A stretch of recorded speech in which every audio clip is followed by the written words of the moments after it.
Okay guys, we're back again. Today we're looking at what are my calorie needs. So how many calories you actually need in a day to function for your kind of everyday lifestyle. It's one that we kind of want to get on top of. As we'll go through, it's not the same for everybody, so we need to basically take that into account. These numbers are only a kind of starting point. We need to figure it out from here, but it's always good to have a starting area. So it's very much dependent on your age, your exercise, like how much exercise you do in a day, what your occupation is. Do you just sit at a desk or are you a scaffolder lugging things around all day?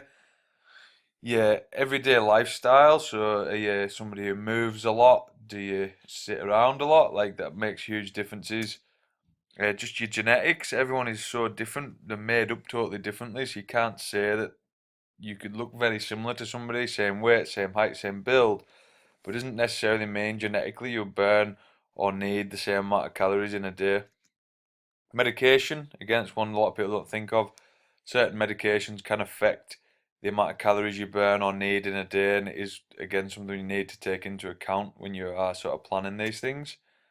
And your sleep, again, if you are sleeping enough or not enough, it can really throw things around with how many calories you actually need across the day, and your body composition. So kind of how you're made up. Different types of people tend to need different amounts of calories. So you can have people who are what you'd say is predisposed to maybe putting a little bit of weight on and things, and they would need to be a bit on the lower end of the scale. And then there's people who are kind of naturally relatively thin, and they can kind of get away with higher end of the scale with the calories.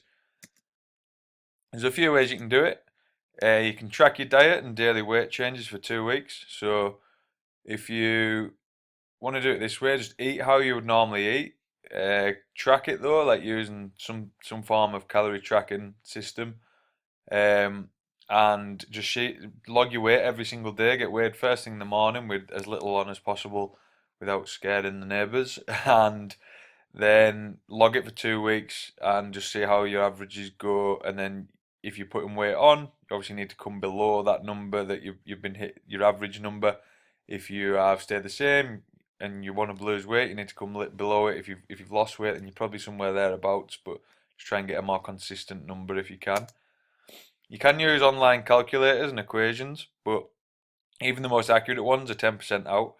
Um, just because of the app, as we said on the page before, the differences between every single person. You can multiply your body weight by a certain number.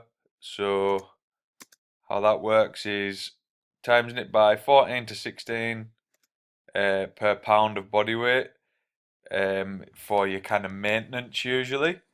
If you are looking at diet, probably look at like 10 to 12 calories per pound of body weight. So um, if you're like quite an active and you're a male, you'll probably go up the higher end of that number. So maybe do like the times 12. If you're kind of quite sedentary, then you go the lower end of that number. But again, you've just got to log your weight over the few weeks following the point of doing this and actually find out if it's working for you. Um, so for example, if you're 70 kilos, that's 154 pounds, which is 11 stone. So you would do 154 times 10 or 12, depending on where you feel you are on that dieting scale. And that would be somewhere between 1,540 and 1,848 calories a day is your requirement. As I say, that can change person to person, and if you want to be quite accurate with your weight loss, then you need to kind of just find a number somewhere around there, and just try and find some consistency and actually see what it does to your body composition. See if your body fat's coming down, see if your weight's coming down, see how you feel. If you're feeling really tired, then you're probably not eating enough. There's lots of things you need to analyze from there, but as a starting point, this isn't a bad way to go just to get you started. Next seminar we're going on to is just a license to eat, so I'll explain a bit more about that when we get into it. If you've got any questions about figuring out your calorie intakes, give us a shout. If you're kind of struggling with where you feel like you are on the scale, we'll try and point you in the right direction, but it is quite person specific, so we'll try and get you going with that. Okay, cheers guys.